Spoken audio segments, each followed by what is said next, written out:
Halo bro, welcome back di Ruang Refleksi.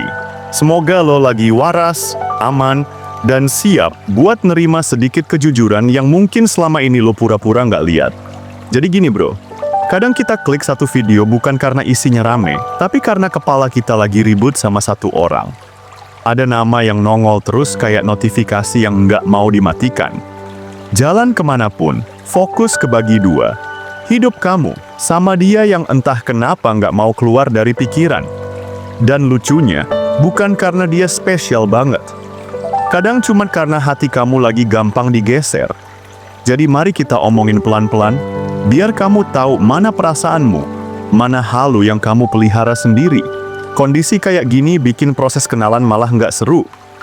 Bukan karena orangnya, tapi karena kita keburu dicekik rasa cemas. Kayak kalau hubungan ini gagal, hidup jadi nggak punya arah lagi. Dari situ, kepala mulai muter terus. Overthinking yang akhirnya justru bisa ngeganggu sesuatu yang sebenarnya punya potensi bagus. Makanya, penting banget punya cara buat narik diri keluar dari pusaran itu. Ada beberapa langkah simple yang bisa bantu ngurangin obsesi ini biar hati tetap waras dan proses kenalan tetap enak dijalani. Sekarang kita bahas salah satu alasan kenapa seseorang bisa tiba-tiba jadi pusat hidup kita padahal baru kenal sebentar. Ada pola psikologis yang bikin kita gampang banget nempel secara emosional sejak awal. Intinya gini, ketika kita suka satu atau dua hal dari seseorang, otak langsung nambahin bonus-bonus lain yang sebenarnya belum terbukti. Misalnya, dia ramah atau kelihatan rapi. Dari dua hal kecil itu saja, pikiran langsung berasumsi bahwa orang ini pasti perhatian, matang, dewasa, stabil, dan seterusnya. Semua itu cuma karena kesan awal yang bagus. Masalahnya, semua tambahan itu belum tentu nyata. Kita cuma lagi kejebak cara kerja otak yang terlalu cepat menyimpulkan sesuatu. Di dunia percintaan, hal kayak gini sering banget kejadian. Ketemu orang yang menarik sedikit saja, lalu tanpa sadar kita udah bikin versi ideal di kepala kita. Rasanya kayak kita sudah mengenal seluruh sisi dirinya, padahal kenyataannya kita baru lihat permukaan. Makanya penting banget buat punya cara supaya nggak terseret jauh oleh gambaran yang kita bikin sendiri. Ada beberapa langkah yang bisa bantu kita tetap netral, tetap punya kontrol, dan tetap jadi diri kita yang paling kuat ketika mulai kenal seseorang. Di sini kita mulai masuk ya, jadi santai dan rileks dengerinnya. Oke, kita lanjut. Banyak orang tanpa sadar punya standar yang ribet banget soal penampilan atau gaya hidup. Seolah-olah calon pasangan harus masuk checklist fisik dan finansial yang hampir nggak mungkin dipenuhi siapapun. Padahal, kalau kita ngejar nilai paling tinggi di area tertentu, kita justru gampang buta sama kekurangan besar di sisi lain yang sebenarnya jauh lebih penting. Masalahnya, kalau fokus kita cuma digeber ke tampang, uang, atau gaya hidup, kita lupa bahwa manusia itu selalu datang sebagai paket lengkap. Nggak ada yang cuma bawa satu kualitas doang. Jadi begitu kita maksa dapetin versi terbaik dari hal-hal itu, biasanya kita ngorbanin sesuatu yang jauh lebih krusial, kayak karakter, komitmen, stabilitas, atau cara dia memperlakukan orang. Yang lebih bijak adalah tahu batasnya. Seberapa banyak hal itu benar-benar kita butuhin. Bukan versi setinggi mungkin, tapi versi cukup dan realistis. Kita semua pengen rasa aman dan daya tarik, itu wajar. Tapi masing-masing orang punya titik di mana segini udah cukup kok. Dan kemampuan nentuin titik itulah yang bikin kita lebih sehat dalam memilih. Karena kalau kita nggak bisa ngerem, kita bakal terus ngejar orang yang mungkin bikin kita terpukau di awal, tapi nyakitin hati pelan-pelan. Mudah terpesona sama bagian luarnya, tapi nggak nyadar bahwa kita udah lama tutup mata sama sifat-sifat yang bakal bikin hubungan jangka panjang jadi berat. Kadang ada orang yang dari luar kelihatan wow banget, penampilan kece, gaya hidup mewah, atau kelihatan sukses. Banyak yang langsung terpikat sama kilauan itu, sampai lupa ngelihat orangnya beneran seperti apa. Kita cuma fokus ke bagian luar, kayak sedang terpukau sama dekorasi, padahal yang menentukan apakah seseorang cocok atau tidak, justru hal-hal yang nggak kelihatan. Karakter, prinsip, cara dia memperlakukan orang, dan bagaimana dia hadir saat keadaan sulit.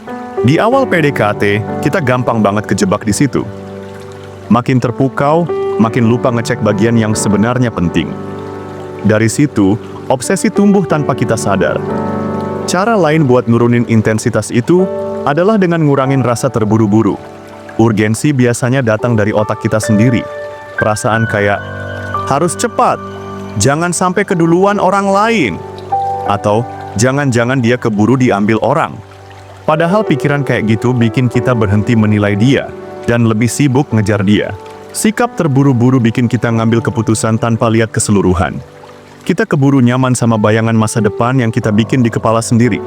Padahal, bisa aja ada hal-hal penting yang seharusnya diperhatikan, tapi malah kita abaikan karena udah terlanjur kesengsem. Sama seperti kalau kita jatuh cinta sama tempat tinggal cuma dari tampilannya. Begitu ngebayangin tinggal di sana, kita langsung mikir semuanya sempurna. Tapi kalau lebih teliti, bisa aja banyak hal yang sebenarnya bikin repot di kemudian hari. Tapi karena udah kadung pengen banget, tanda-tanda penting itu malah kita anggap sepele. Di hubungan juga sama. Pernah nggak ketemu seseorang, suka banget, terus mikir, nanti juga beres. Padahal kamu belum benar-benar tahu apakah hal yang kamu abaikan itu justru bakal jadi masalah besar. Urgensi bikin kita nutup mata, dan akhirnya ngasih waktu dan perasaan ke orang yang seharusnya belum kita berikan sedalam itu. Coba komen satu yang relate dong. Oke, kita lanjut. Sekarang masuk ke bagian paling praktis untuk ngurangin rasa cemas dan obsesi di awal-awal kenalan. Berhenti terlalu mengagumi orang itu. Biasanya, begitu kita suka sama seseorang, kepala langsung bikin cerita yang manis-manis tentang betapa luar biasanya dia. Padahal, kalau kita berhenti sejenak dan benar-benar memperhatikan perilakunya sehari-hari, kita bakal lihat sisi-sisi yang lebih manusiawi. Dan ini bukan soal nyari kekurangan. Justru bagus. Dengan ngelihat dia sebagai manusia biasa, bukan sosok yang nggak boleh gagal, rasa takut kita juga turun. Kita jadi nggak lagi ngerasa dunia runtuh kalau ternyata hubungan ini nggak berjalan. Mulailah perhatiin hal-hal kecil, cara dia ngomong ke orang lain, cara dia merespon situasi yang bikin emosi, cara dia nunjukin perhatian, cara dia bersikap saat lagi nggak nyaman. Dari situ biasanya muncul momen-momen kecil yang bikin kita mikir, oh oke, ternyata ada sisi lain yang nggak seindah bayanganku. Itu bukan hal buruk, itu justru bikin kita ngelihat gambaran yang lebih seimbang. Walaupun dia tetap orang yang menyenangkan, kita jadi bisa naruh diri di posisi yang sama tinggi. Bukan ngerasa harus tampil sempurna demi dapetin sosok luar biasa. Kita bisa balik jadi diri sendiri tanpa tekanan berlebih. Dan menariknya, ketika kita berhenti menganggap dia sebagai sosok super sempurna dan mulai melihatnya apa adanya, itu justru bikin hubungan terasa lebih nyata. Orang biasanya lebih connect sama seseorang yang bisa melihat dirinya dengan jujur, bukan versi ideal yang nggak realistis. Hubungan yang sehat itu lahir dari dua orang yang sama-sama dilihat dan diterima sebagai manusia, bukan dari satu orang yang ditaruh setinggi langit sementara yang lain merasa nggak cukup. Begitu kita mulai sadar bahwa orang yang kita taksir itu nggak sempurna, biasanya akan muncul hal-hal kecil yang sebenarnya pengen kita bahas. Ada sikap yang kurang enak, ada cara dia ngomong yang bikin kita mikir dua kali, atau ada perlakuan yang nggak sesuai sama standar kita. Masalahnya, banyak orang nggak nyaman menghadapi situasi yang agak tegang kayak gitu. Rasanya canggung, takut merusak suasana, atau merasa nanti dikira ribut-ribut. Padahal, justru penting punya kemampuan buat ngomongin hal-hal kayak gitu sejak awal. Punya standar itu bukan berarti ribet. Itu cuma cara ngejaga diri sendiri. Dan kalau kita bisa ngomong tanpa drama, sebenarnya itu bikin hubungan jauh lebih sehat.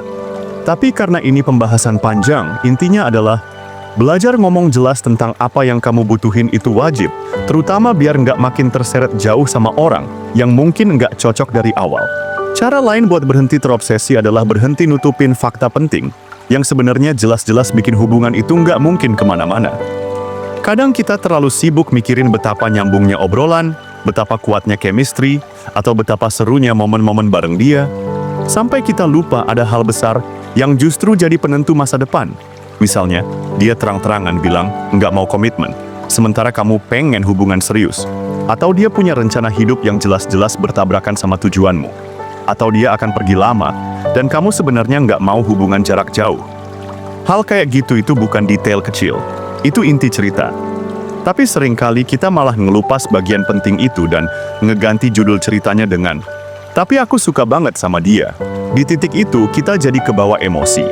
Kita yakin dia spesial, padahal faktanya dia nggak cocok buat apa yang kita cari. Kita ngeremehin tanda-tanda besar yang sebenarnya sudah cukup buat bilang, "Oke, ini nggak worth dikejar."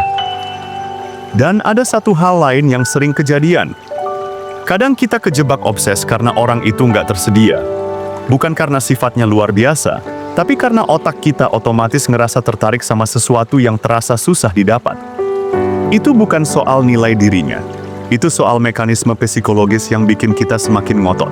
Kadang waktu kita lagi suka sama seseorang, kepala jadi penuh pikiran yang muter terus. Kita mikir, jangan sampai ini hilang, jangan sampai gagal. Tanpa sadar, fokus kita geser dari diri sendiri ke sosok yang baru hadir itu. Bayanginnya gini, banyak orang terlalu sibuk ngincar hasilnya, sampai lupa siapa yang bikin hasil itu muncul. Kita sering ngira nilai diri kita ada di momen-momen bagus yang pernah kita dapetin. Kesempatan kerja, uang yang berhasil kita kumpulin, atau orang yang sekarang lagi deket sama kita. Padahal, semua itu cuman hasil sampingannya. Yang bikin semuanya kejadian ya kita sendiri. Masalahnya, begitu kita menaruh nilai diri di luar diri, di orang tertentu, di respon chat, di kesempatan yang lagi jalan, kita jadi kehilangan pusatnya. Mood naik turun sesuai perlakuan orang lain. Dan itu capek banget. Cara ngembaliin pegangan itu dua. Pertama, ingat kalau kita bisa bikin hal-hal keren terjadi lebih dari sekali. Kalau kita pernah bikin sesuatu berjalan, kita bisa bikin lagi. Nggak selalu persis sama, tapi kemampuan itu tetap ada. Kedua, walaupun suatu hal nggak bisa terulang, tetap yang paling penting adalah diri kita sendiri. Kita yang bawa diri ini kemanapun, hidup ngelempar kita. Orang datang dan pergi, situasi berubah. Tapi diri kita selalu ikut ke babak berikutnya. Makanya penting buat ngingetin diri. Nilai tertinggi ada di orang yang bikin peluang itu muncul, diri kita sendiri. Selama kita masih menjaga itu, perubahan apapun di luar sana lebih gampang dihadapi. Sakit hati bisa muncul, kecewa juga mungkin. Tapi sumber kekuatan tetap ada di tempat yang benar. Dan ada satu hal lagi yang bikin semuanya lebih ringan. Semua yang kita punya sekarang itu sifatnya sementara. Rumah, benda, bahkan hubungan, semua berubah dari waktu ke waktu. Bukan buat ditakuti, tapi buat bikin kita berhenti menggenggam terlalu keras. Karena yang benar-benar punya kita ya cuman diri kita sendiri. Jadi, jangan sampai nilai diri pindah ke hal-hal yang cuman hasil dari usaha kita. Tetap pegang kendali itu di tangan kita sendiri. Oke, segitu dulu obrolan kita hari ini. Semoga ada 1-2 kalimat yang nyangkut di hati, atau minimal bikin kamu lihat situasi kamu dari sudut yang lebih jujur. Sebelum cabut, tulis di kolom komentar kira-kira hal apa yang lagi ngeganggu pikiran kamu soal hati, hubungan, atau seseorang yang nggak mau keluar dari kepala kamu.